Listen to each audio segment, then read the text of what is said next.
9. Intervención divina en disputa. Wulfgar agitó los brazos e intentó girar mientras caía con la esperanza de desviarse del área de tumulto donde los orcos gritaban de dolor y corrían de un lado para otro, donde el metal fundido irradiaba un fulgor rabioso y donde la cuba había rebotado con violencia. No pudo cambiar el ángulo de descenso, pero instintivamente se había impulsado hacia afuera nada más precipitarse al vacío. Cayó a plomo sobre un grupo de orcos sorprendidos, que enterró bajo su corpachón. Aún así, solo frenaron parcialmente la caída de casi 8 metros, y Wulfgar se dio un gran batacazo cuando los orcos que tenía debajo y él impactaron contra el suelo. Lo acometió un fortísimo dolor en muchas partes del cuerpo. Supuso que se había roto más de un hueso en la caída, pero sabía que no disponía de tiempo siquiera para torcer el gesto. Con un grito indescifrable, el bárbaro apoyó los pies en el suelo y se obligó a incorporarse a la vez que arremetía frenéticamente con el puño y el martillo a fin de mantener a raya a los orcos que había más cerca. Se dirigió a trompicones hacia el corredor de salida, donde sabía que Bruenor y los otros presentaban la última resistencia en el vestíbulo, pero entre esa puerta y él se interponían muchos orcos. Cualquier esperanza que hubiera albergado de que la confusión creada por el metal fundido y la pesada cuba le ayudaría a escabullirse desapareció enseguida cuando los orcos reaccionaron ante su presencia y lo hostigaron con las lanzas desde todas partes. Sintió un pinchazo en el hombro y se giró rápidamente para partir la endeble punta de la lanza. Aegisfang giró con fuerza en círculo e impactó contra el costado de un orco con un golpe lo bastante fuerte como para impulsarlo contra un segundo orco y mandar a los dos trastabillando contra un tercero. Una lanza hirió a Wulfgar en las nalgas, y un orco caído en el suelo cerca de él lo golpeó con fuerza en el tobillo. El bárbaro pareó y se revolvió, giró el martillo y embistió con el hombro hacia adelante, pero se encontró con una resistencia cada vez más fuerte. Ni él podía llegar a la puerta ni los enanos podían llegar hasta él. A un lado de la posición de Wulfgar, un grupo de orcos se desplazaba cautelosamente hacia una puerta sin saber si daba a otro corredor o a una segunda cámara. Temerosos de que sus enemigos estuvieran esperándolos justo al otro lado de la puerta cerrada, los orcos llamaron a uno de los gigantes de la escarcha para que la echara abajo. El gigante frunció el entrecejo, lamentando no llegar a tiempo de matar al humano caído, el mismo que había matado a su amigo con aquel martillo de guerra.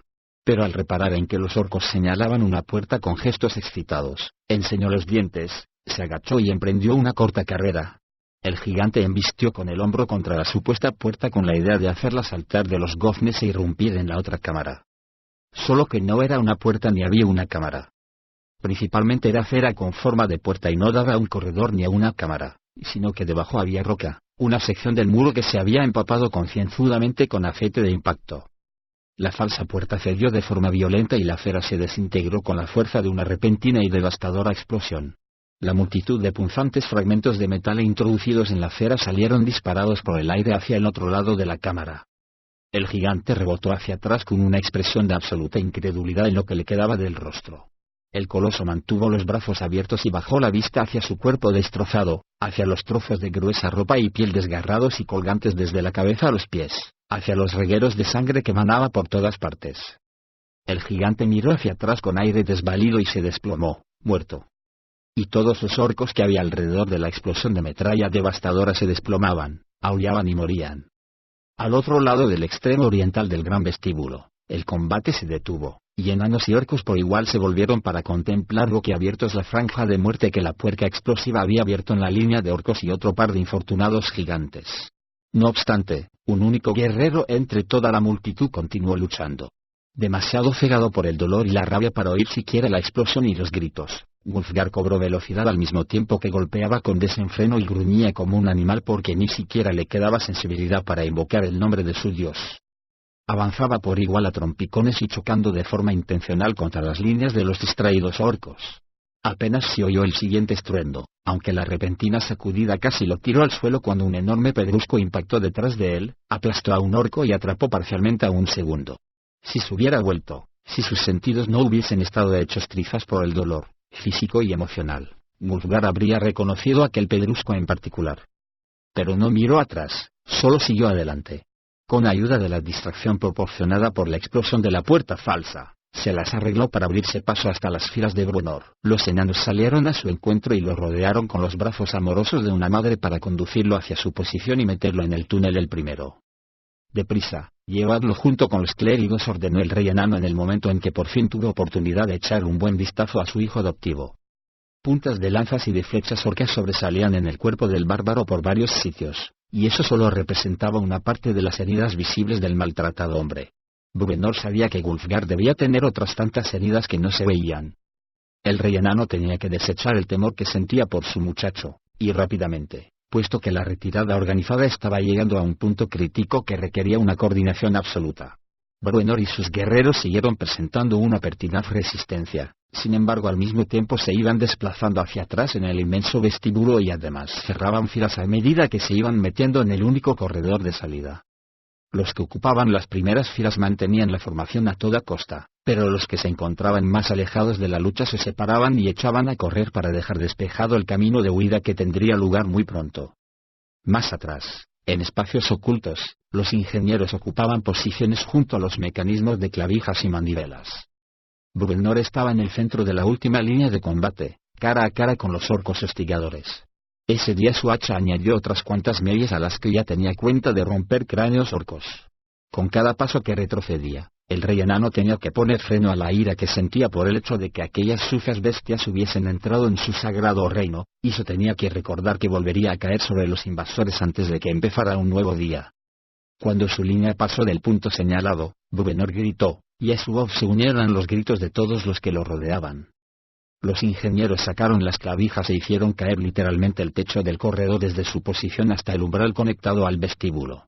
Dos inmensos bloques de piedra se deslizaron sobre el corredor, aplastaron a los infortunados orcos que se encontraban debajo y dejaron aislados a una veintena de sus compañeros, los que estaban más cerca de los muchachos de Bruenor del hervidero de tropas orcas que abarrotaban el vestíbulo.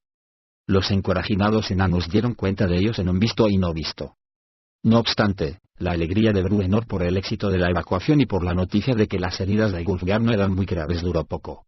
Al cabo de unos instantes, la ruta de retirada de Bruenor se cruzó con la de los enanos que huían de la cornisa, unos enanos que llevaban en brazos, con delicadeza, a Catebrie. Metido en el chiribitil secreto, Regis se frotó la cara con las regordetas manos como si quisiera desprenderse del miedo cada vez más intenso. A menudo alzaba la vista hacia la luz que se colaba por un agujero limpiamente abierto en la sólida roca del muro de su escondite. Regis había oído la explosión y supo que tenía que haber sido la puerta trampa de cera. Por lo visto, una pieza metálica de la metralla se había desviado, signo de exclamación abierto, ojalá que al rebotar en el cráneo de un orco, signo de exclamación, y había salido disparada hacia lo alto. Se había abierto paso a través de la pared exterior del chiribitil y había pasando zumbando a poco más de 2 centímetros de la cara del pobre Alflin. Cada 2 por 3. Regis lanzaba ojeadas al otro muro de piedra más sólido, donde una bola metálica, la munición usada con las ondas, se había incrustado en la roca. El alfil se esforzó denodadamente para respirar a un ritmo regular, consciente de que no podía permitir que los orcos lo localizaran. Y sabía que habían subido a la cornisa porque había oído sus gruñidos y el ruido de los grandes pies sobre la piedra que había detrás de él. 5 horas, se dijo para sus adentros, porque esa era la intermisión prevista antes del contraataque. Sabía que debería intentar dormir algo, pero le llegaba el cercano olor de los orcos y le resultaba imposible relajarse lo necesario para mantener los ojos cerrados, ni poco ni mucho. Los enanos agrupados alrededor de Bruenor percibían la incertidumbre en cada una de sus palabras. «¿Pero, seguirá rodando?», preguntó el rey enano. Los ingenieros estaban al lado de una versión modificada de un exprimidor, un pesado ariete rodante diseñado para espachurrar a orcos y seres por el estilo contra una pared y dejarlos hechos papilla. A diferencia de los exprimidores Battlehammer típicos, que en realidad solo eran un cilindro de piedra montado en un eje grueso y con varas detrás para que los enanos pudieran empujarlo, al nuevo artilugio se le había dado una personalidad inconfundible.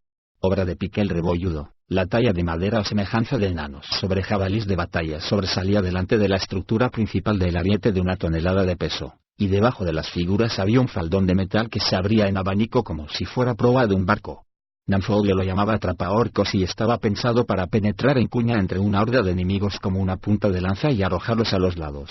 Todo el invento iba montado sobre ruedas bien engrasadas y revestidas con una fina y afilada cresta, que simplemente cortaría y pasaría sobre cualquier cuerpo que escapara de la pala del atrapaorcos. Se habían instalado agarradores para que pudieran empujar 20 enanos y, además, Nanfogle había ensamblado las figuras montadas en jabalís en un engranaje acoplado al eje, de manera que los 6 jinetes de madera darían la impresión de ir a la carga, saltando unos sobre otros en un movimiento rotatorio. Acabarán deteniéndolo, refonó Nanfogle, más por el montón de sus guerreros muertos, diría yo, que por cualquier intento coordinado para pararlo. Una vez que los enanos pongan este ingenio en marcha, haría falta un equipo de gigantes para frenarlo. Bruenor asintió en silencio y siguió caminando alrededor de la máquina mientras la examinaba desde cualquier ángulo imaginable. Sabía que tenía que seguir adelante. Tenía que estudiar y reflexionar sobre la crisis del momento. Sus 2 hijos estaban heridos. Torciendo el gesto a cada movimiento, Wulfgar se echó la capa de piel de lobo sobre los hombros y logró llevar hacia atrás el brazo derecho lo suficiente como para asir la prenda por detrás y envolverse en ella, cubriendo la fuerte cota de malla hecha con anillas de mitril entrelazadas. Signo de interrogación abierta. ¿A dónde vas?, le preguntó Dei Curtie, que regresaba a la habitación después de haber metido a Coulson en su cama. Wulfgar miró a la mujer como si la respuesta fuese obvia. Cordio dijo que no estabas en condiciones de volver ahí hoy, le recordó Dei. Dijo que estabas malherido. Wulfgar sacudió la cabeza y cerró el broche de la prenda de piel de lobo. Antes de que hubiera terminado, Dei se encontraba a su lado y le tiraba del brazo. No te vayas, suplicó. El bárbaro la miró con incredulidad. Hay orcos en Mithril Hall. Eso no puede esperar. Deja que Bruenor se encargue de echarlos. O, mejor aún, reforcemos los muros que nos separan de ellos y dejémoslos en cámaras vacías. El gesto de Wulfgar no se suavizó. Podemos ir a Felbar por los túneles, continuó Dei. Todo el clan. Seremos bien recibidos allí. Se lo oí decir allá con Raicinto Ancho cuando hablaba con la gente que venía huyendo del norte. Tal vez mucha de esa gente haría bien en ir, admitió Wulfgar. Nadie tiene intención de hacer de Felbar su hogar. Todos quieren ir a Luna Plateada, o Everlund, o Sundabar. ¿Has estado en Luna Plateada? Una vez. Signo de interrogación abierta. ¿Es tan hermosa como cuentan?, preguntó Dei, y el brillo de sus ojos reveló su más íntimo deseo y se lo mostró a Wulfgar, cuyos ojos azules se abrieron de par en par al comprenderlo. Iremos a visitarla, prometió, y de algún modo, supo que visitarla no era lo que Dei tenía en mente y no serviría para saciar ese deseo, ni mucho menos. ¿Qué quieres decir?, demandó de repente. La mujer retrocedió ante la brusquedad de su tono. Solo que quiero verla, eso es todo, respondió, aunque bajó la vista al suelo. Signo de interrogación abierta. ¿Qué te pasa? Que hay orcos en el vestíbulo. Tú mismo lo has dicho. Pero si no los hubiese, ¿seguirías queriendo ir a Luna Plateada o a Sundabar? Dei dio pataditas a la piedra, y su vacilación parecía tan fuera de lugar que a Wulfgar se le erizó el vello de la nuca. Signo de interrogación abierta. ¿Qué clase de vida es para una niña ver solo a sus padres enanos?, se atrevió a preguntar la mujer. Catibries se crió así, replicó el bárbaro con un destello de rabia en los ojos. Dei alzó los ojos y lo miró con una expresión que difícilmente podría tildarse de halagüeña. No tengo tiempo para discutir sobre esto, dijo Wulfgar. Están colocando en posición el exprimidor y pienso ocupar mi sitio detrás. Cordio dijo que no debías ir. Cordio es un clérigo y siempre peca de prudente en lo tocante a quienes tiene a su cuidado. Cordio es un enano y quiere que estén ahí todos los que se encuentren capacitados para matar orcos, replicó Dei, y Wulfgar esbozó una sonrisa. Imaginaba que si no fuera por Coulson, Dei marcharía a la batalla a su lado. O tal vez no, comprendió al observarla con más atención, al advertir el profundo ceño que casi afloraba bajo la expresión impasible de la mujer. Apenas la había visto desde que el conflicto había empezado, desde que se separaron en la calzada del Valle del Viento Helado hacia Mithril Hall. Solo en ese momento comprendió lo sola que debía de sentirse ahí abajo, con enanos demasiado agobiados por los asuntos apremiantes para ocuparse de ella y consolarla. Iremos a Luna Plateada cuando todo esto haya acabado. Y a Sundabar, comentó. Dei miró de nuevo al suelo, si bien asintió levemente con la cabeza. Wulfgar volvió a torcer el gesto, y no fue solo por un dolor físico. Creía lo que decía y no disponía de tiempo para discusiones intrascendentes. Con movimientos agarrotados, se acercó a Dei y se agachó para besarla. Ella le puso la mejilla.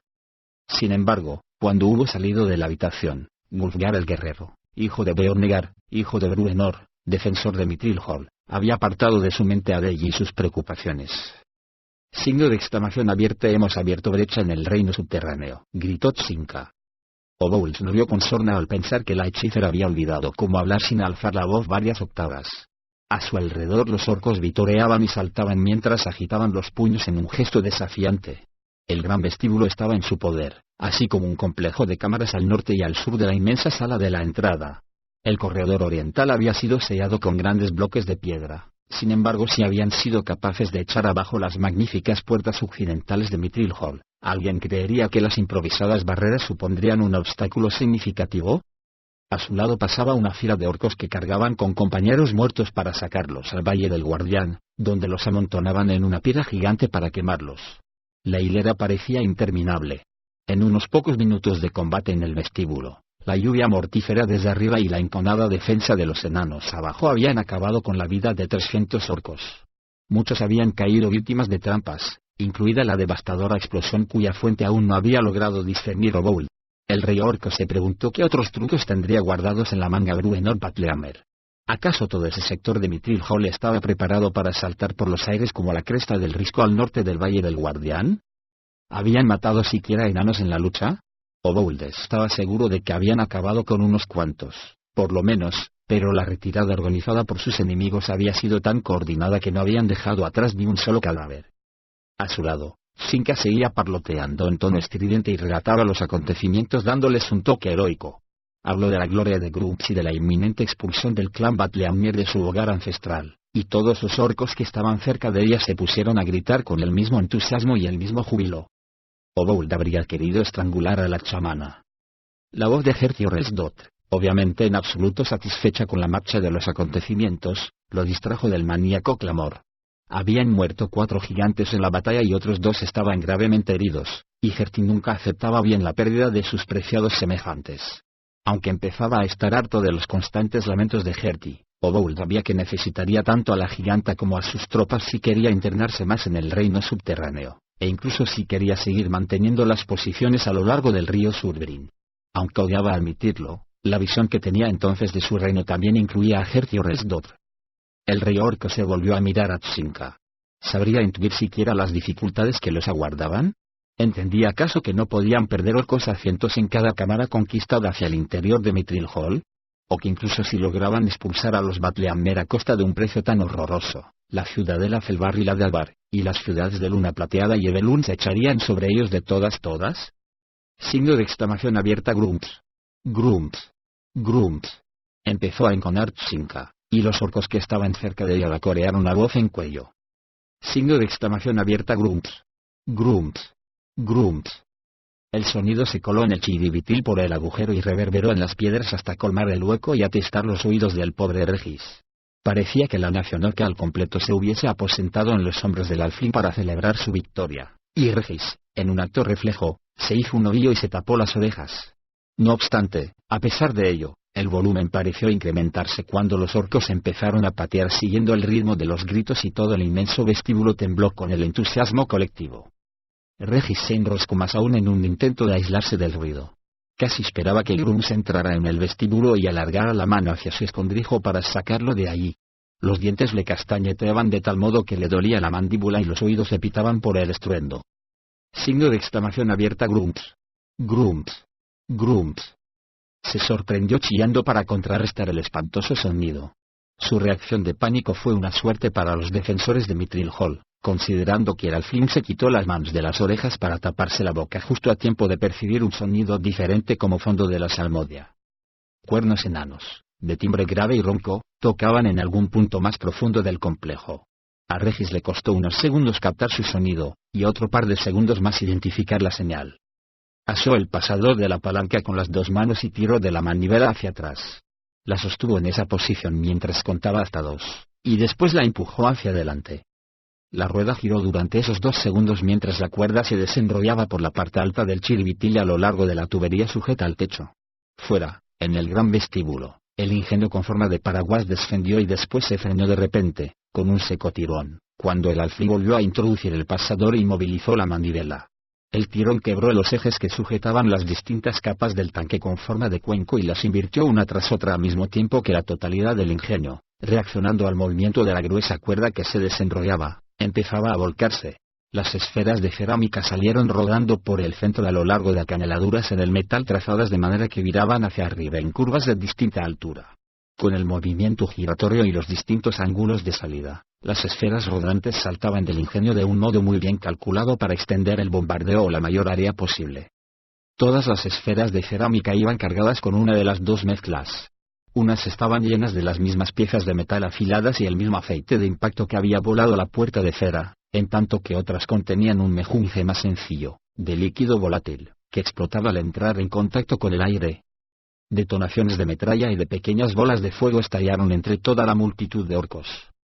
Los cánticos de grunts dieron paso a gemidos ahogados y gritos de dolor cuando las llamas se cebaron en los orcos.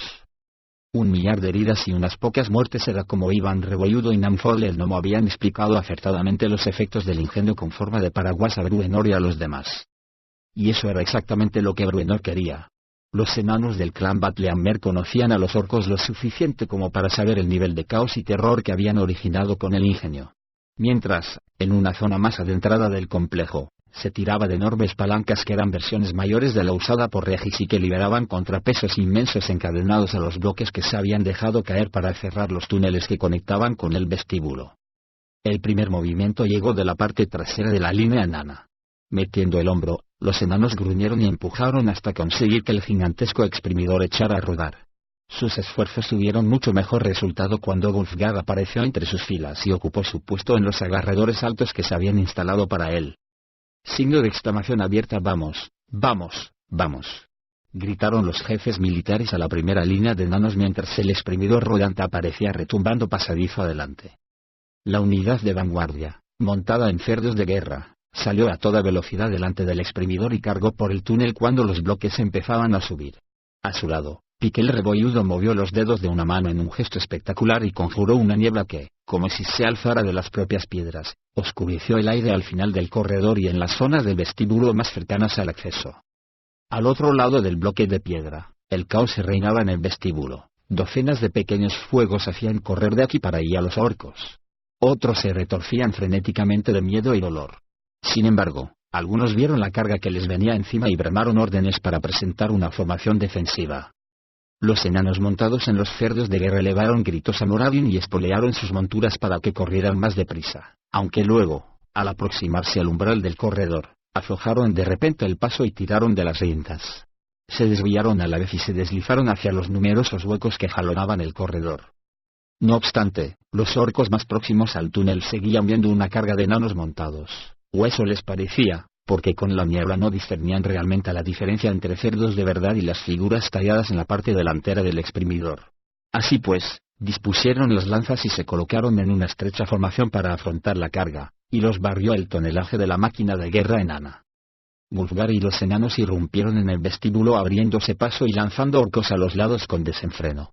Detrás venía la caballería de cerdos, que se desplegó en abanico con precisión y mucha eficacia contra los orcos de apoyo, los que no tenían picas para contrarrestar la carga. En lo alto, cuando otros bloques de piedra similares empezaron a levantarse con los contrapesos, Bruenor y otros enanos aparecieron bramando en las cornisas y, como habían previsto, encontraron más orcos contemplando, estupefactos, el caos desatado en el vestíbulo que preparados para defenderse. Bruenor, Puente y sus revientabuches lograron afianzarse en la cornisa principal. A costa de pura ferocidad desplazaron a los orcos uno tras otro. En un visto y no visto, la balconada quedaba despejada, pero Puente y sus muchachos se habían preparado bien para ese desenlace inevitable. Algunos revientabuches habían salido a la cornisa con arneses atados a las manivelas contrapesadas. Tan pronto como la cornisa empezó a despejarse, los plomos de sonda, como Puente los había llamado, saltaron por el borde y las manivelas frenaron su descenso. Pero no demasiado. Después de todo, querían causar impresión. Los demás revientabuches saltaron a las cuerdas para defender y meterse donde realmente había acción, y Bruenor hizo otro tanto dejando las balconadas conquistadas en manos de filas de enanos armados con balestas que salían en tropel por los túneles pequeños. La confusión reinó en aquellos primeros instantes, y Bruenor y sus muchachos estaban decididos a alargar tal situación hasta el final. Más y más enanos entraron corriendo, bajaron por cuerdas al vestíbulo y engrosaron y ampliaron el frente de la carnicería. Ballesteros enanos buscaban con cuidado su blanco en el umbral de las puertas que daban al Valle del Guardián, atentos a cualquier orco que estuviese dando órdenes. Signo de exclamación abierta. Cabecilla. Gritó un enano al mismo tiempo que le señalaba a un orco que parecía ser más alto que sus camaradas, quizá porque se había subido a una piedra a fin de dirigir mejor el combate. 20 enanos apuntaron sus ballestas al blanco y, a la orden de fuego, dispararon. El desdichado comandante orco, que urgía a retroceder para presentar una formación de defensa, Quedó silenciado de repente, silenciado y hecho trizas cuando una andanada de saetas, muchas de ellas cargadas con aceite de impacto, le acribilló el cuerpo. Los orcos que estaban a su alrededor chillaron y salieron por pies. Bruenor, Wulfgar y los combatientes del nivel inferior ya se abrían paso a través del vestíbulo cuando del corredor salieron los enanos más importantes. Los ingenieros se desplazaron metiendo mucho ruido, iban cargando con pesadas láminas metálicas que se podían encajar rápidamente para montar una bolsa de resistencia, un par de paredes con forma de embudo que se construirían dentro del vestíbulo, cerca de las puertas rotas. Sembrada por encima con puntas de lanza y provista con docenas de orificios por los que disparar proyectiles, la bolsa de resistencia les haría pagar un alto precio a sus enemigos si los orcos lanzaban un contraataque. Pero el trabajo había que hacerlo deprisa y tenerlo acabado con absoluta coordinación. Las primeras piezas, las situadas más cerca del Valle del Guardián, se instalaron detrás de la vanguardia de la carga de enanos. Si los orcos hubieran contraatacado con rapidez, quizá con el apoyo de los gigantes, los enanos atrapados delante de esas enormes secciones metálicas se habrían encontrado en una posición realmente comprometida. Sin embargo, nada de eso ocurrió. La retirada orca era una desbandada despavorida llevada a cabo por todos los orcos supervivientes que abandonaban Mithril Hall y cedían de buen grado el terreno. En cuestión de unos pocos minutos, orcos a decenas yacían muertos, y el vestíbulo volvía a estar en poder de Bruenor. Signo de exclamación abierta que den media vuelta. Hazlos volver atrás. Suplicaba Tsinka Sinri y la Bowl. Deprisa. Cargad. Antes de que los enanos se fortifiquen. Tus orcos han de ir a la cabeza, añadió Hertiorelsdotr, ya que no estaba dispuesta a mandar a la carga a sus gigantes para que hicieran saltar las otras trampas que sin duda los enanos tenían preparadas. Oboul, de pie al otro lado de las puertas rotas de Mithril Hall, contemplaba cómo se hacían realidad sus peores temores. Enanos en sus túneles, susurró entre dientes al mismo tiempo que sacudía la cabeza. Tsinka seguía gritando que atacara y él estuvo a punto de hacerlo. Las visiones de su reino parecieron quedar arrasadas por ríos de sangre orca. El rey orco comprendió que podía contrarrestar el ataque, que con la mera cifra de sus efectivos bastaría para recuperar el vestíbulo. Incluso sospechó que los enanos estaban preparados para tal eventualidad y que volverían a retirarse de una forma coordinada y predeterminada. Morirían 20 orcos por cada enano que cayera, algo muy semejante al primer asalto. Una ojeada de soslayo le mostró a Oboul del inmenso y todavía humeante montón de muertos del asalto inicial. Tsinka le gritó algo más. El rey orco sacudió la cabeza. Signo de exclamación abierta formado en líneas defensivas aquí fuera. Bramó a sus comandantes y jefes de tropa. Levantad muros de piedra y resguardaos detrás. Si los enanos intentan salir de sus túneles, masacradlos. Muchos de los comandantes parecieron sorprendidos por las órdenes, pero ninguno tuvo valor siquiera para plantear una pregunta al rey Oboul mucha flecha, y de todas formas, pocos de ellos deseaban entrar de nuevo a la carga en las cámaras de los enanos. Pero, ¿qué haces? Le chilló Tsinka, mátalos a todos. Entra a la carga en Mithril Hall y acaba con todos. Grums exige. Se cayó de repente y cuando la mano de Oboul se cerró con fuerza alrededor de su garganta. Con un solo brazo, el rey orco alzó en vilo a la chamana del suelo y se la acercó a su semblante ceñudo. Me estoy cansando de que me digas lo que Grumps quiere. Yo soy Grumps, o eso dijiste. No volvemos a Mithril Hall. Echó una mirada a su alrededor, a Herti y a los demás, que lo observaban con escepticismo. Signo de exclamación abierta bloquea las puertas. Ordenó, dejad a los apestosos enanos en su apestoso agujero, que allí se van a quedar. Giró la cabeza hacia Tsinka. No echaré más orcos a las lanzas enanas solo por tu orgía. Mithril Hall es una molestia, nada más, si así lo decidimos. El rey Bruenor será insignificante dentro de poco, un enano en un agujero tapado que no puede revolverse y atacarme. Tsinka movió la boca al intentar discutir, pero Oboul apretó los dedos un poco más, y los susurros de la orca dieron paso a jadeos. Hay formas mejores, le aseguró Oboul. La soltó y la orca trastabilló hacia atrás unos pasos antes de caer de culo. Si quieres vivir para verlas, más te vale que pienses lo que vas a decir y el tono que vas a utilizar, advirtió Oboul. Después, giró sobre sus talones y se marchó. Segunda parte. Ambiciones enanas. Desde un alto promontorio al este del Valle del Guardián observé a los gigantes que construían el inmenso ariete. Observé a los orcos practicar sus tácticas, líneas compactas y cargas repentinas.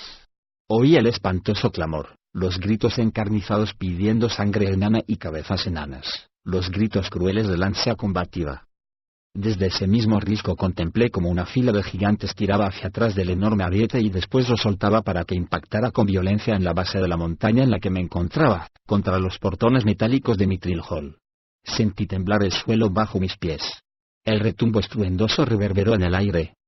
Tiraron de él y lo soltaron, una y otra vez.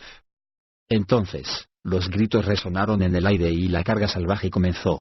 Me encontraba en aquel risco, con Innovindil a mi lado, y supe que el pueblo de Bruenor, mis amigos, combatían por su hogar y por sus vidas en ese mismo momento debajo de mí. Y no podía hacer nada. Entonces, en aquel horrible momento, comprendí que tendría que hallarme ahí, con los enanos, matando orcos hasta que también me abatieran. Entonces, en aquel horrible momento, comprendí que mis decisiones de los días anteriores, forjadas en la ira y aún más en el temor, habían traicionado la confianza de la amistad que había existido siempre entre Bruenor y yo. Poco después, signo de exclamación abierta tampoco, la ladera se quedó en silencio. La batalla acabó. Con gran horror por mi parte sé que los orcos se habían alzado con la victoria ese día, que habían afianzado una posición en el interior de Mithril Hall, que, como mínimo, habían echado a los enanos del gran vestíbulo de entrada. Me consoló un tanto el hecho de que el grueso del ejército orco permaneciera en el exterior de las puertas rotas y siguiera con su trabajo en el Valle del Guardián. Tampoco habían entrado muchos gigantes. El pueblo de Bruenor no había sido aniquilado, seguramente los enanos habían rendido las amplias cámaras para retirarse a las áreas de los túneles, mucho más fáciles de defender. No obstante, esa esperanza no barrió mi sensación de culpabilidad. En el fondo de mi corazón sabía que tendría que haber regresado a Mithril Hall para estar con los enanos que durante tanto tiempo me habían tratado como a uno de los suyos. Pero Innovindil me llevó la contraria en esa apreciación mía. Me recordó que no había huido de la batalla de Mithril Hall, que el hijo de Bould había muerto debido a mi decisión y que muchos orcos habían regresado a sus agujeros en la columna del mundo gracias a mi intervención, la de los tres, Innovindil, Taratiel y yo en el norte. Es difícil darse cuenta de que no se pueden ganar todas las batallas para todos los amigos. Es difícil entender y aceptar tus propias limitaciones y, con ellas, el reconocimiento de que aunque intentes dar lo mejor de ti a menudo resulta insuficiente.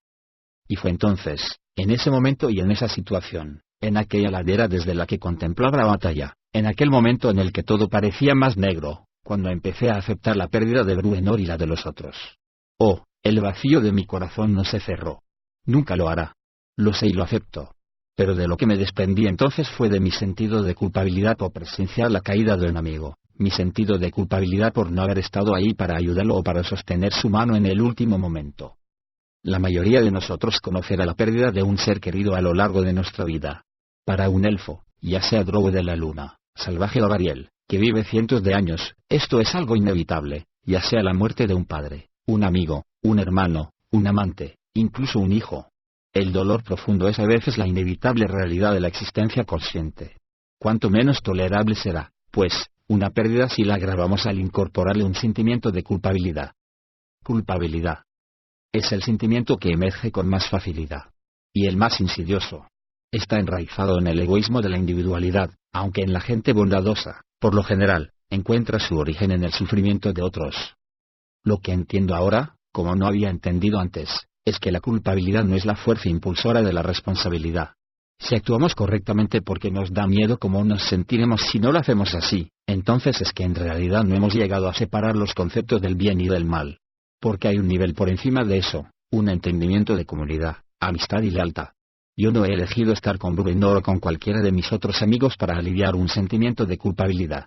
Lo he hecho y lo hago porque en ello y en la reciprocidad de su amistad unos y otros somos más fuertes y mejores. Nuestra vida se vuelve mucho más valiosa.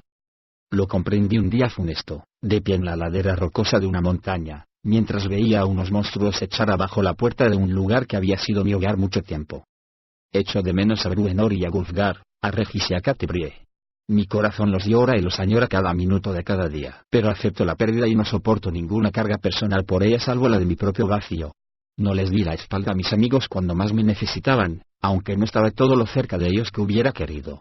Desde el otro lado del barranco, cuando te desplomó el torreón de Guitairo, cuando Bruenor Batleamer se precipitó desde lo alto, le ofrecí todo cuanto podía ofrecerle en ese momento mi cariño y mi corazón. Ahora seguiré adelante, con Innovindil a mi lado, y continuaremos nuestra batalla contra el enemigo común. Luchamos por Mithril Hall, por Bruenor, por Wulfgar, por Regis, por Catibrie, por Taratiel y por toda la gente buena. Luchamos contra el monstruoso azote de Bould y sus perversos secuaces.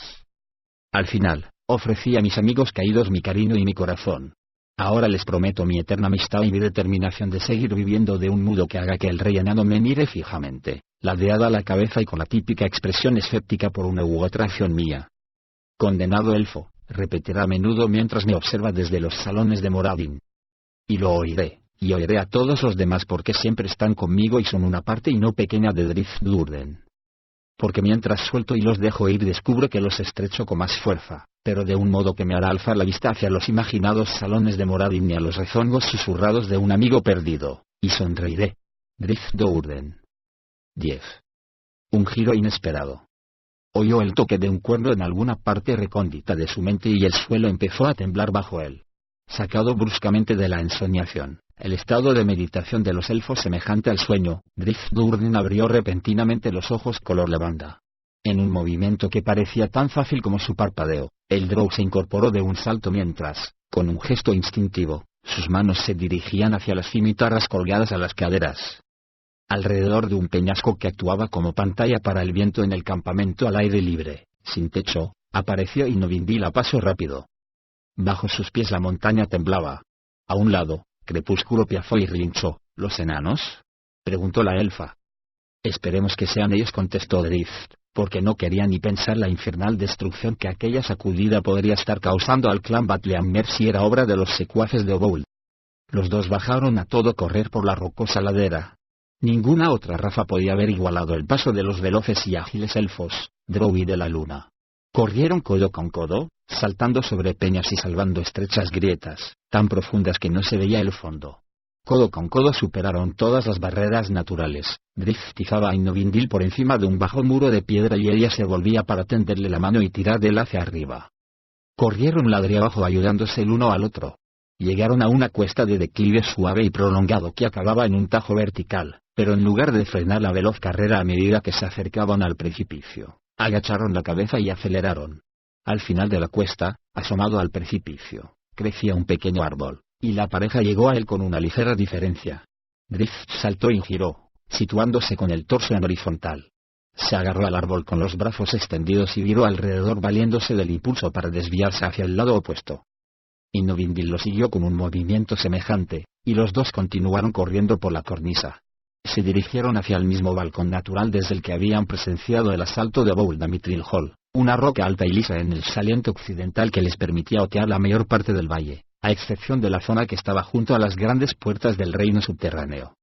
A no tardar, la pareja oyó gritos procedentes de abajo, y a Drift le dio un vuelco el corazón cuando identificó que los gritos solo eran de orcos. Para cuando los elfos llegaron a su puesto de observación, los orcos salían en tropel por las puertas rotas y regresaban al Valle del Guardián en plena huida.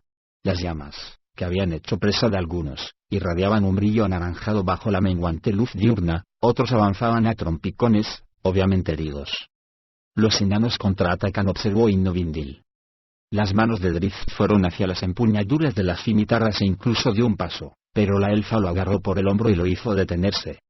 Lo mismo que hiciste por mí cuando mataron a Taratiel, explicó al ver el ceño del drow, que se había vuelto para mirarla. Nosotros no podemos hacer nada ahí abajo. Al mirar de nuevo al valle, Drift comprendió que ella tenía razón. La zona más cercana a las puertas era un agitado mar de guerreros orcos que gritaban y se empujaban, algunos hacia las puertas rotas y otros en dirección contraria. En medio de aquel mar, aquí y allí, se veían gigantes cual altos mástiles de una armada que se agrupara cautelosa y prudentemente. Procedentes del interior resonaban los ecos inconfundibles de una batalla, estrépito de gritos y chillidos, entrechocar de metal contra metal, chirridos de piedra deslizándose sobre piedra. Un gigante salió trastabillando y dispersando a los orcos que se encontraban delante.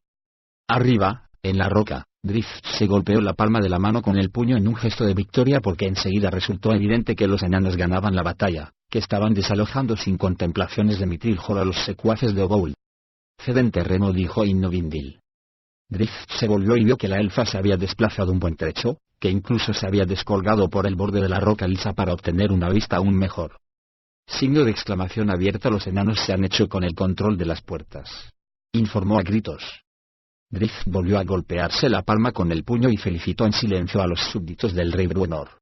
Había visto su temple y su valía muchas veces en el frío y duro territorio del Valle del Viento Helado, así como en la guerra contra su pueblo, los Drow de Menzoberranzan. Por ello, al considerar a sus anteriores compañeros, comprendió que no debería sorprenderle el repentino giro de los acontecimientos. Con todo, incluso a Drizzt le costaba creer que a un ejército como el de Oboul se lo hubiera rechazado con tanta eficacia. Inovindil se reunió con él al cabo de un rato, cuando la lucha hubo disminuido un tanto. Enlazó su brazo con el del Drow y se apoyó en él. Por lo visto el rey orco subestimó la fuerza del pueblo del rey Bruenor. Comentó: me ha sorprendido que hayan contraatacado a los orcos de esa forma, admitió Drizzt. Los túneles contiguos al vestíbulo son reducidos y mucho más fáciles de defender. No querrían tener la peste de los orcos en sus cámaras. Drizzt se limitó a sonreír. La pareja siguió en el mismo sitio un buen rato. Cuando por fin decidieron quedarse el resto de la noche se instalaron ahí mismo, en la roca lisa, ambos ansiosos de ver qué pensaban hacer los orcos para contrarrestar la carga de los enanos. Cuando horas más tarde los rayos oblicuos del sol naciente se deslizaron sobre ellos y los sobrepasaron para iluminar el valle que se abría a sus pies, a los dos elfos les sorprendió un poco comprobar que los orcos se habían retirado de las puertas y que no parecían tener prisa en acercarse de nuevo. De hecho, que Drizzt y Inovindil vieran, daba la impresión de que orcos y gigantes levantaban sus propias posiciones defensivas. La pareja observó con curiosidad a las cuadrillas de orcos que transportaban pesadas piedras desde las laderas y las amontonaban junto a otros grupos que trabajaban a buen ritmo en la construcción de muros. De vez en cuando, un gigante cogía una de esas piedras, soltaba un bramido desafiante, y la arrojaba hacia la zona de la entrada, aunque eso, al parecer, era lo más que llegaba el contraataque del coloso. Signo de interrogación abierta cuando se avista que unos orcos cedan terreno de tan buen grado, salvo si están en retirada, preguntó el Drow tanto a sí mismo como a su compañera. Inovindil estrechó los ojos azules y escrutó con más detenimiento el valle que se abría ahí abajo en busca de alguna pista que señalara la existencia de una razón para un comportamiento tan poco convencional en los brutales monstruos. Sin embargo, lo único claro era que los orcos no se agrupaban para lanzar otro asalto ni huían en desbandada, como tenían por costumbre. Se estaban atrincherando. Deikurte se acercó sigilosamente a la puerta entreabierta. Llevaba las botas en la mano porque no quería que sonaran en el duro suelo de piedra. Se agazapó y atisbó por la rendija, aunque no la sorprendió, sí se sintió defraudada al ver a Wulfgar sentado junto a la cama e inclinado sobre Catibrie. Los rechazamos, dijo. Espero que murieran más de los que huyeron, contestó la mujer en un tono de voz todavía débil. Catibrie había tenido que tragar con trabajo un par de veces para conseguir pronunciar la corta frase, pero resultaba evidente que su mejoría avanzaba firme y regularmente. Cuando la bajaron de la cornisa, los clérigos temían que las heridas fueran mortales, pero en lugar de eso resultó que se las vieron y se las desearon para conseguir que la mujer siguiera en cama y no se uniera a la lucha. Acabé con unos cuantos en tu nombre, le aseguró Wulfgar. Dei no le veía la cara, pero estaba segura de que la sonrisa que asomó al semblante de Catibrie era un reflejo de la de él. Signo de exclamación abierta. Ja, apuesto a que sí, contestó ella. Deikurte deseaba entrar corriendo y darle un puñetazo. Así de sencillo. El bonito rostro, la radiante sonrisa, el brillo en los ojos de un color azul intenso, aún considerando sus heridas, irritaban a la mujer de Luskan. Signo de interrogación abierta. ¿Ya vuelves a hablar como una enana, bonita?, susurró entre dientes de ella al advertir que el acento de Catibrie, en tan difícil momento de vulnerabilidad, parecía más afín a los túneles de Mithril Hall que el lenguaje más correcto que había utilizado en los últimos tiempos. En realidad, Catibrie hablaba más como Dei. Dei sacudió la cabeza ante su mezquindad e intentó dejarlo correr. Entonces, Wulfgar dijo algo que no alcanzó a entender y se echó a reír, coreado Catibrie. ¿Cuándo había sido la última vez que Wulfgar y ella se habían reído así? ¿Lo habían hecho alguna vez? Nos la van a pagar cumplidamente y más, dijo Wulfgar, a lo que Catibrie asintió y sonrió otra vez. Se habla de romper el cerco por la puerta oriental, de vuelta al Surbryn. Nuestros enemigos son más fuertes en el oeste, pero allí sus filas van disminuyendo. Signo de interrogación abierta. ¿Dar un viraje al este?, preguntó Catibrie. Dei vio que Wulfgar se encogía de hombros. Sea como sea, ellos no consideran factible el acceso por ese lado y tampoco pueden imaginar que seamos capaces de romper el cerco, explicó el bárbaro. Pero los ingenieros insisten en que sí podemos, y enseguida probablemente usarán uno de los mejunjes de Nanfoley y acabarán volando media montaña. Aquello dio pie a otra risa a dúo, pero Dei pasó esa por alto. Estaba demasiado interesada en las posibilidades implícitas que había en lo que Wulfgar estaba diciendo. La ciudadela Felbar nos ayudará a través del Survin, prosiguió Gulfgar. Su ejército marcha en este momento hacia la ciudad Filo del Invierno, justo al otro lado del río y hacia el norte. Si conseguimos afianzar nuestra posición desde la puerta oriental hasta el río y establecer una línea de suministros y de nuevas tropas desde el otro lado del río, Oboul no volverá a obligarnos a entrar en Mithril Hall y encerrarnos aquí abajo. Y toda esa gente del norte verá cumplirse su deseo y se marchará del reino, añadió Dei para sus adentros. Vio que Catibria se incorporaba con esfuerzo y que solo hacía un leve gesto de dolor por el movimiento. Volvió a esbozar la deslumbrante sonrisa que traspasó el corazón de Dei. Por la mujer sabía que Wulfgar estaba sonriendo de forma parecida. Sabía que los dos compartían un vínculo mucho más profundo de lo que ella podía esperar tener jamás con el hombre que se llamaba su marido. No romperán el cerco sin pagar un alto precio, dijo Obould a los que se agrupaban a su alrededor, los chamanes principales y los jefes de tropa, así como Hertiorelsdottir y unos cuantos de sus destacados gigantes de la escarcha. Están en su agujero y seguirán en él. No escatimaremos esfuerzos en la fortificación de este valle. Al igual que los enanos construyeron el vestíbulo de su refugio para que cualquier invasión costara cara, este valle será nuestra primera línea de matanza. —¿Pero, no volveréis a entrar? —inquirió Herti. Enfrente de ella, Sinca-Sinri y algunos de los otros chamanes gruñeron ante tal idea. Obould les dirigió una mirada de soslayo. —Que se queden con su agujero, le contestó a Herti. Nosotros tenemos todo esto, hizo un gesto con el brazo musculoso que abarcaba el entorno de las montañas y las vastas tierras del norte. Signo de interrogación abierta. ¿Y qué pasa con Profit? Se atrevió a preguntar Tsinka. Lo situamos en los túneles meridionales para que luchara con los enanos. Los Troys aguardan nuestra victoria. Pues que tenga éxito, dijo Obould, pero nosotros no entramos. Signo de interrogación abierta. ¿Abandonas a un aliado? El entrecejo fruncido de Obould indicó a los presentes que Tsinka estaba a una palabra de la muerte en ese momento. Profit ha sacado más beneficio del que jamás habría soñado, repuso el rey orco, gracias a Obould. Luchará y se apoderará de más túneles, lo rechazarán de vuelta a los pantanos de los Troys, donde nunca ha ostentado una supremacía tal. Los ojos amarillos surcados de venas rojas del rey orco se estrecharon en un gesto peligroso, y un quedo gruñido escapó entre los labios atirantados cuando inquirió, ¿tienes algo más que añadir al respecto? Tsinka retrocedió, encogida. —Entonces, ¿así termina el asunto? —preguntó Herti. Obould se volvió hacia la giganta. —Por ahora, contestó. Hemos de afianzar lo que hemos conquistado antes de avanzar más contra nuestros enemigos. El peligro radica ahora en el este, principalmente, en el Survin. —¿O en el sur?, apuntó Herti. No hay corrientes caudalosas al sur que nos protejan de los ejércitos de Belund y de Luna Plateada.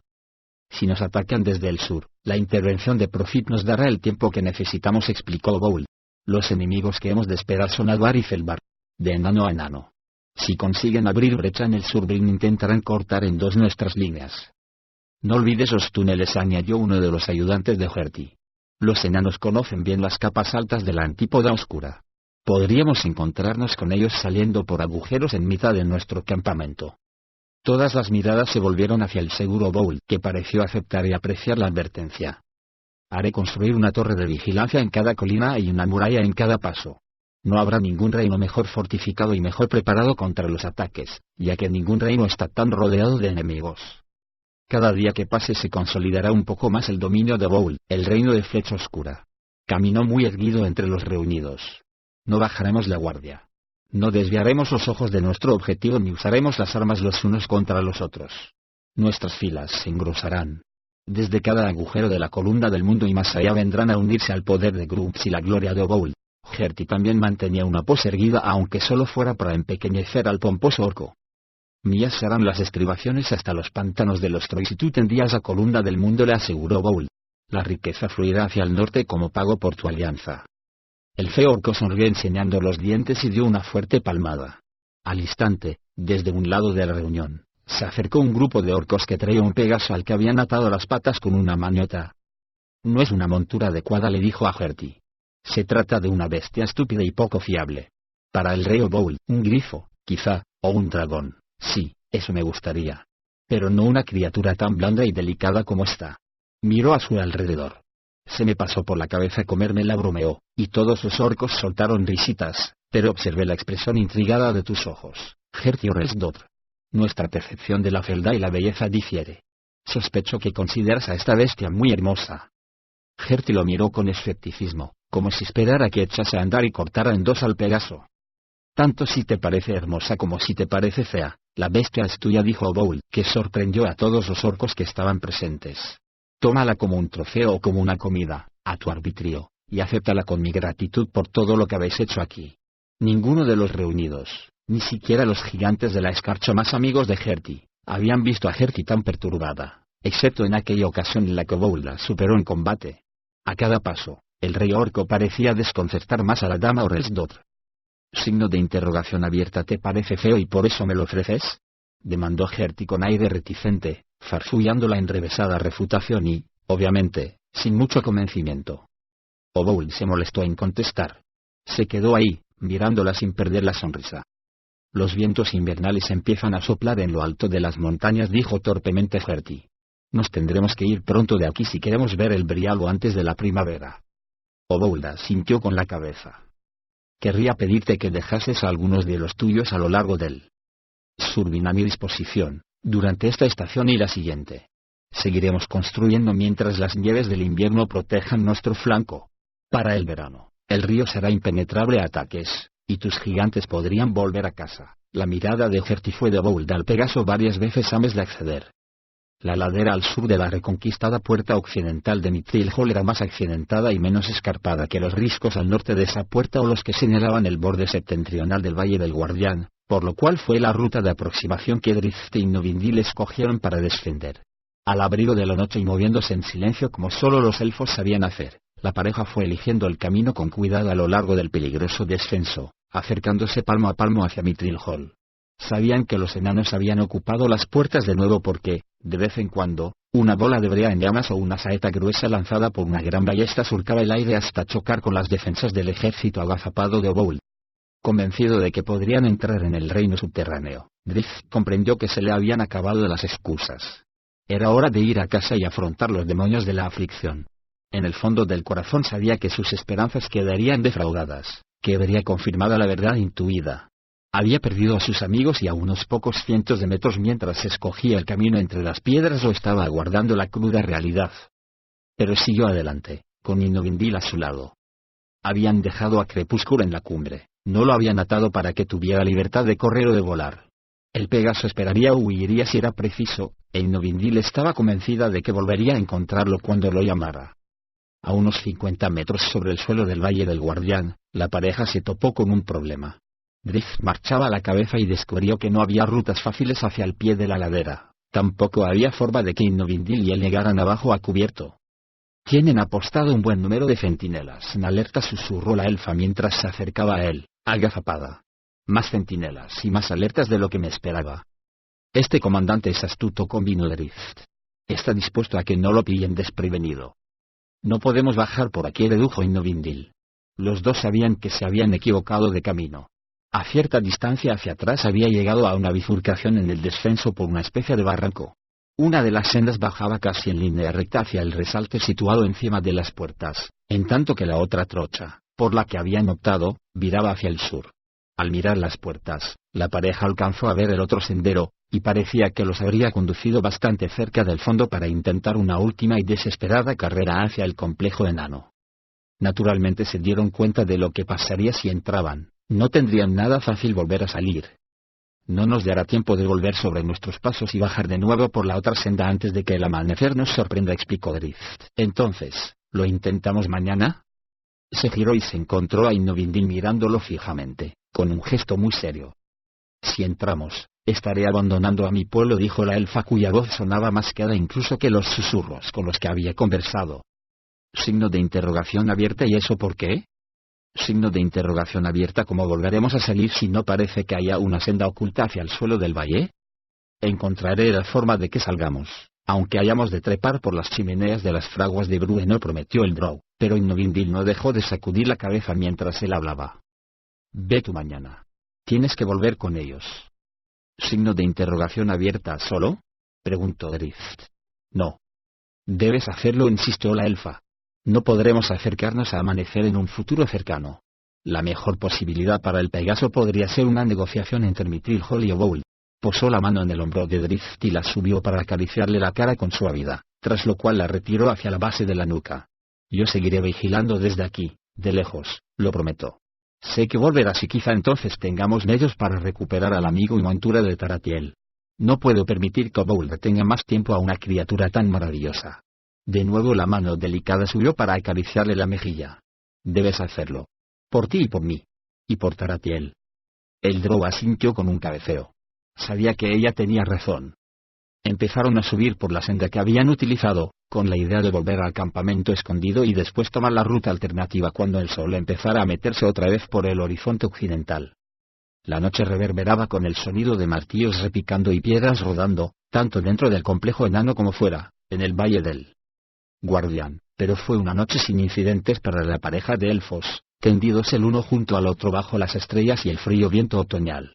Con gran sorpresa para Drift, no se pasó las horas acosado por el temor de lo que le depararía la noche siguiente. Al menos, en lo concerniente a sus amigos, no, porque su aceptación era una realidad. Temía por Innovindil y miró hacia la elfa muchas veces esa noche, jurando para sus adentros que regresaría lo antes posible para ayudarla en su misión. Sin embargo, sus planes no se realizaron porque, bajo el sol brillante de la mañana siguiente, un alboroto en el Valle del Guardián atrajo a los dos ellos hacia su puesto de observación. Contemplaron con curiosidad una larga caravana compuesta en su mayoría por gigantes, por casi la totalidad de los gigantes, que partía hacia el oeste, alejándose de su posición, en dirección a la salida del valle. Algunos orcos viajaban con ellos, casi todos tirando de los carros de vituallas. Y también formaba parte de la caravana otra criatura. Incluso desde la distancia, a los penetrantes ojos de la elfa no le pasó inadvertida la reluciente capa blanca del pobre amanecer. ¿Signo de interrogación abierta? ¿Levantan campamento?, preguntó Innovindil. ¿Se retiran? Drift estudió la escena que se desarrollaba allá abajo, los movimientos de los orcos que no viajaban junto a los gigantes. El grueso del monstruoso ejército que había entrado en el Valle del Guardián no estaba en marcha, ni mucho menos. La construcción de barreras defensivas, muros tanto bajos como altos, seguía a pleno rendimiento.